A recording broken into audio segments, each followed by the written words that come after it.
Hi students. So in this video we are going to see modal verbs.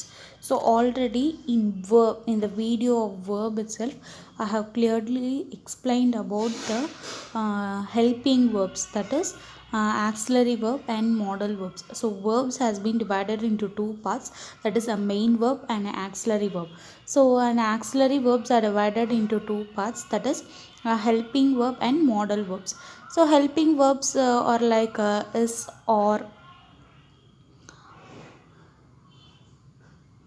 was, were, had, have, has. So these are called as auxiliary verb as well as helping verbs. And also we saw about modal verbs. So there are totally 13 modal verbs. So they are can, could, may, might, shall, should, will, would, used to, need, had to, ought to, dare.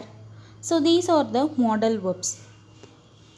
So modal verbs or auxiliary verbs also called as helping verbs. So modal verbs வந்துட்டு auxiliary verbs னு சொல்லுவாங்க, also helping verbs அப்படின்னு சொல்லுவாங்க. So ஒரு root word வேர்புடைய ஒரு root வேர்டுக்கு இந்த model verbs வந்து ஹெல்ப் பண்ணும். ஸோ அதனால் என்ன சொல்கிறாங்க, ஹெல்பிங் வேர்ப்ஸ் ஆர் ஆக்சிலரி வேர்ப்ஸ்னு சொல்லுவாங்க. So what are the model verbs? So they have given can, will, could, shall, must, would, might and should. So these are called as modal verbs. After a modal verb, the root form of the verb is generally used. So ஒரு modal verb, இதுதான் modal verbs னு சொன்னேன். So இதுக்கப்புறம் என்ன பண்ணுவாங்கன்னா the root form of the verb is used. அதாவது ஒரு main verb. For example, can write, will write. So இந்த மாதிரி ஒரு root verb வந்துட்டு இந்த modal verbsக்கு அப்புறமேட்டு யூஸ் பண்ணுவாங்க. The word to should not appear after the modal verbs. So இந்த வேர்ட் டூன்னு இருக்குது இல்லையா, இதை வந்துட்டு எப்பயுமே வந்துட்டு இந்த மாடல் வேர்ப்ஸுக்கு அப்புறம் நம்ம வந்துட்டு யூஸ் பண்ணக்கூடாது. For example, he can to write well அப்படின்னு சொல்லிட்டு நம்ம யூஸ் பண்ணக்கூடாது. he can write well அப்படின்னு தான் சொல்லணும். ஏன்னா நம்ம இந்த ரூட் வேர்டு, அதாவது மெயின் வேர்ப் இருக்கு இல்லையா, அதுக்கு முன்னாடி நம்ம டு யூஸ் பண்ணிட்டோம்னா, ஒரு மெயின் வேர்புக்கு முன்னாடி டு யூஸ் பண்ணிட்டோம்னா அது வந்து இன்ஃபினிட்டிவ் அப்படின்னு சொல்லிட்டு சொல்லுவோம். ஸோ இது ஆல்ரெடி நம்ம வந்துட்டு பார்த்துருப்போம். இன்ஃபினிட்டிவ் அப்படின்னு சொல்லுவோம். அப்போ வந்துட்டு நம்ம மாடல் வேர்ப்ஸ் யூஸ் பண்ண போகும்போது நம்ம வந்துட்டு இன்ஃபினிட்டிவ் வேர்ப்ஸ் வந்து நம்ம யூஸ் பண்ண முடியாது. வெறும் மெயின் வேர்ப் மட்டும்தான் நம்ம வந்து யூஸ் பண்ணணும். ஸோ அந்த மாடல் வேர்புக்கு பக்கத்தில் மெயின் வேர்ப் மட்டும்தான் வரணும். இன்ஃபினிட்டிவ் வேர்ப் வந்துட்டு கண்டிப்பாக வரக்கூடாது. அண்ட் எக்ஸ்பெக்டேஷன் இந்த ஃப்ரேஸ் ஓ டு, ஸோ இங்கே மட்டும் வரலாம். ஏன்னா இது வந்துட்டு ஓ டூங்கிறதே ஒரு மாடல் வேர்ப் தான். அங்கே மட்டும் டூ வரலாம், ஓ டூ, நீட் டூ அப்படின்னு சொல்லிட்டு வரலாம். பட் ஒரு மெயின் வேர்புக்கு முன்னாடி வந்துட்டு டூ வரக்கூடாது. ஒரு எக்ஸப்ஷன் கேசஸ் இதெல்லாம் ஓ டூ, நீட் டூலாம் வந்துட்டு மாடல் வேர்ப்ஸுங்கிறதுனால அங்கே டூ வந்துட்டு ப்ரெசென்ட் ஆகலாம், no problem. Modal verbs add meaning to the main verb in a sentence by expressing possibility, ability, permission or obligation. So modal verbs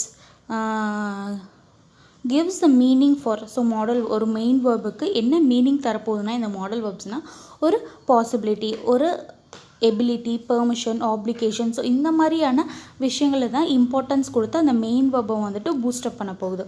so பாசிபிலிட்டினா நம்மளால் செய்ய முடிஞ்ச வேலைகள், எபிலிட்டினா திறன், பெர்மிஷன்னா அனுமதி வாங்கிறது, ஆப்ளிகேஷன்னா கடமை, நம்ம இதெல்லாம் செய்யணும் செய்யக்கூடாதுன்ட்டு சில ரூல்ஸ் இருக்கும் இல்லையா, அதை தான் ஆப்ளிகேஷன்னு சொல்லுவோம். For example, you must turn in your assignment on time.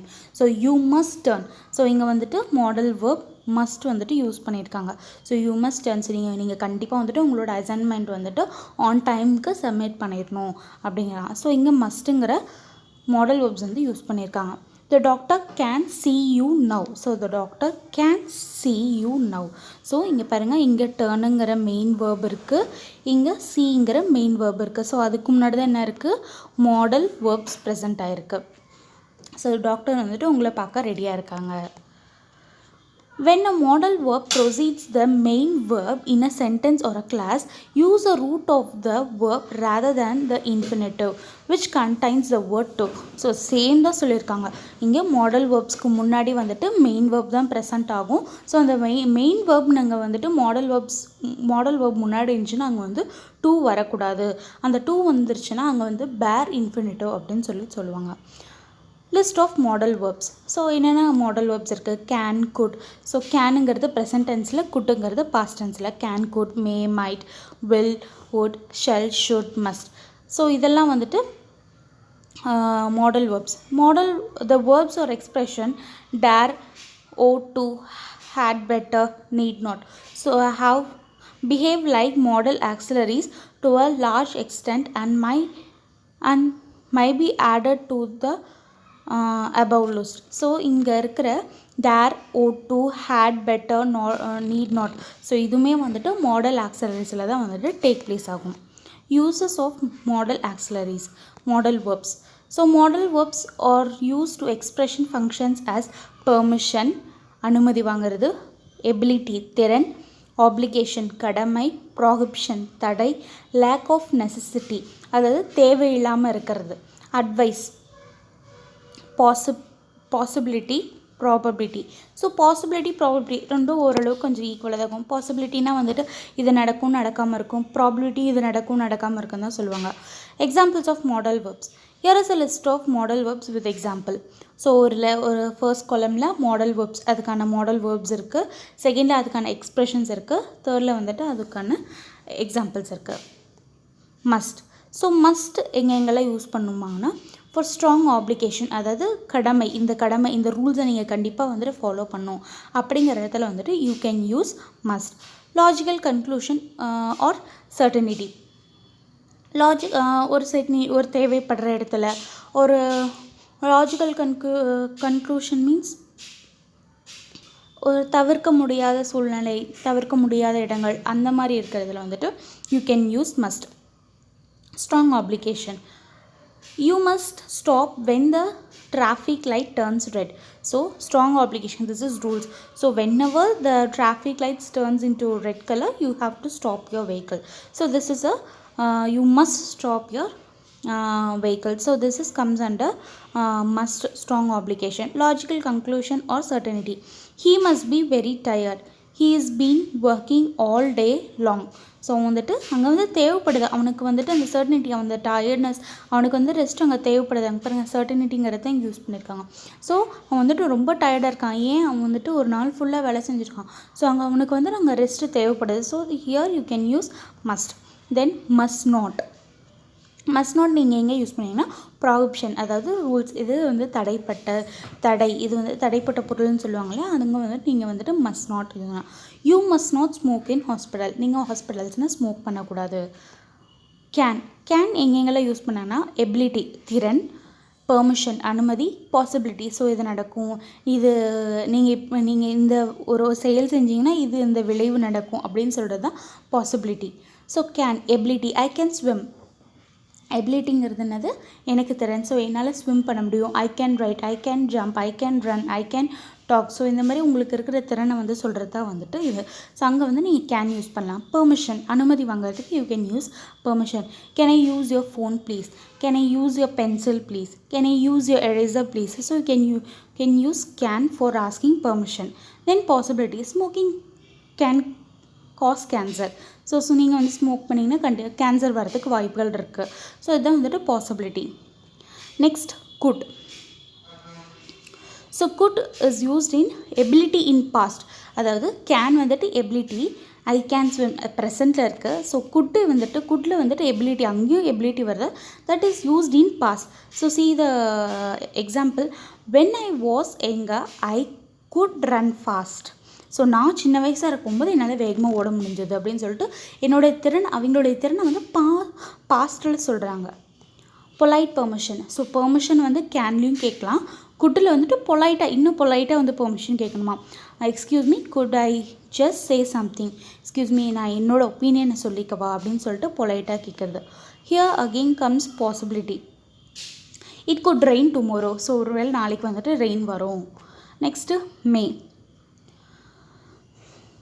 May permission. So can, could, may, might. So இதில் நாலையும் வந்துட்டு பெர்மிஷன் வரும். ஸோ கேன்லேயும் மேலேயும் வந்துட்டு பெர்மிஷன் வரும். குட்லேயும் மைட்லேயும் வந்துட்டு பொலைட் பெர்மிஷன் வரும். Permission. May I use your phone please. So அங்கே வந்துட்டு என்னது மே, கேன் எப்படி வேணாலும் நம்ம வந்துட்டு யூஸ் பண்ணலாம். ஏன்னா நம்ம வந்துட்டு என்னது பெர்மிஷன் தான் கேட்க போகிறோம். நீங்கள் வந்துட்டு கேனும் யூஸ் பண்ணிக்கலாம், மேயும் யூஸ் பண்ணிக்கலாம். Possibility, probability. It may rain tomorrow. So ஒரு நாளைக்கு வந்துட்டு மழை பெய்யும். Next might. அகைன் நான் சொன்னேன்ல குட்லேயும் பொலைட் பெர்மிஷன் இருக்கும். May I suggest, might I suggest an idea. So நான் வந்துட்டு ஒரு ஐடியாவை சஜஸ்ட் பண்ணிட்டா அப்படின்னு சொல்லிட்டு கேட்குறாங்க. Then possibility, probability. I might go on holiday to Australia next year. So ஒரு வேளை நான் வந்துட்டு நெக்ஸ்ட் இயர் ஹாலிடேக்கு நான் வந்துட்டு ஆஸ்திரேலியா போனாலும் போவேன் அப்படின்னு சொல்லுறது பாசிபிலிட்டி, ப்ராபபிலிட்டி. ஸோ இந்த பாசிபிலிட்டி, ப்ராபபிலிட்டி வந்து கன்ஃபியூஸ் ஆகாதீங்க, ரெண்டுமே ஒன்று தான். ஸோ நான் வந்துட்டு இது நடந்தாலும் நடக்கலாம், நடக்கலையும் போகலாம். அதுதான் வந்துட்டு பாசிபிலிட்டி, ப்ராபபிலிட்டி. நீங்கள் மேக்ஸில் படிச்சிருப்பீங்க ப்ராபபிலிட்டிலாம். ஸோ அதுதான் வந்துட்டு இங்கேயும். Need not, lack of necessity, absence of application. So lack of நெசசிட்டினா ஒரு தேவைப்படாது, அங்கே வந்துட்டு அது தேவையே இல்லை. ஆப்சன்ஸ் ஆஃப் ஆப்ளிகேஷன்னா கடமையை நம்ம வந்துட்டு அங்கே வந்துட்டு செய்யணுங்கிறது அவசியம் கிடையாது. I need not buy tomatoes, there are plenty of tomatoes in the fridge. So நான் வந்துட்டு இங்கே டொமேட்டோஸ் வாங்கணும்னு தெரியல, எனக்கு தேவையில்லை, பிகாஸ் என்கிட்ட ஃப்ரிட்ஜில் நிறைய டொமேட்டோஸ் இருக்குது. 50% ஆப்ளிகேஷன். ஸோ இதெல்லாம் வந்துட்டு எதுக்குன்னா ஷுட், ஓட் டு. 50% ஆப்ளிகேஷன், அதாவது நம்ம கடமை. ஆப்ளிகேஷன்னா கடமை, இதை ஸ்ட்ரிக்டாக நீங்கள் செய்யணும்னு சொன்னோம். ஸோ இது வந்துட்டு ஒரு 50%, அந்த கடமையில் ஒரு 50% நீங்கள் செய்யலாம். I should or ought to see doctor, have a terrible headache. So ஒரு ஹெட்ஏக் இருந்துச்சுன்னா நீங்கள் வந்துட்டு எது நீங்கள் போய் பார்ப்பீங்க, இல்லைனா போய் நிறைய பேர் பார்க்காம கூட இருப்பாங்க. அதுதான் வந்துட்டு 50% ஆப்ளிகேஷன். அட்வைஸ். ஸோ ஒரு அட்வைஸ் கொடுக்கறதுக்கு ஷுட்டு தான் வந்துட்டு ரொம்ப இம்பார்ட்டன்ட். ஸோ எங்கேயுமே நம்ம வந்து அட்வைஸ்க்கு எதுவுமே பார்க்கல. ஸோ ஷுட்டு அட்வைஸ் பண்ணுற மாதிரி தான் அங்கே ஷுட் இல்லைனா ஓ2 தான் ப்ரெசென்ட் ஆகணும். ரெண்டில் எது போட்டாலுமே கரெக்டு தான். So you should or ought to revise your lessons. So நம்ம அட்வைஸ் பண்ண after studying your lessons just you should revise your portions. You ought to revise your portions. So எல்லாமே வந்துட்டு ஒன்று தான். Logical conclusion. He should or ought to be tired. He has been working all day long. So இங்கேயும் வந்துட்டு என்னது logical conclusion. Already நம்ம வந்துட்டு இங்கே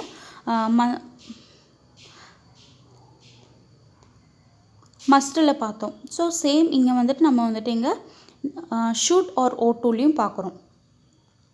heart better. So should ought to அப்படி இல்லைன்னா ஹார்ட் பெட்டருக்கு நம்ம அட்வைஸ் யூஸ் பண்ணுறோம். You would better revise your lessons. Same நீங்கள் வந்துட்டு ஹேட் பெட்டர்னா என்னது, இன்னும் கொஞ்சம் நீங்கள் சேர்த்தி பண்ணலாம் அப்படிங்கிறது தான் வந்துட்டு. இன்னும் கொஞ்சம்னாவே வந்து அங்கே அட்வைஸாக வந்துடுது. ஓகேவா? So you can use had better or should or ought to for advices. So remember, modal verbs are followed by an infinitive without to is called as bare infinitive. So modal verbs கூட infinitives வந்துட்டு வந்துச்சுன்னா, two வராமல் இன்ஃபினிட்டிவ்ஸ் வந்துச்சுன்னா அதை வந்துட்டு பேர் இன்ஃபினிட்டிவ்ஸ் அப்படின்னு சொல்லிட்டு சொல்லுவாங்க. தேங்க்யூ.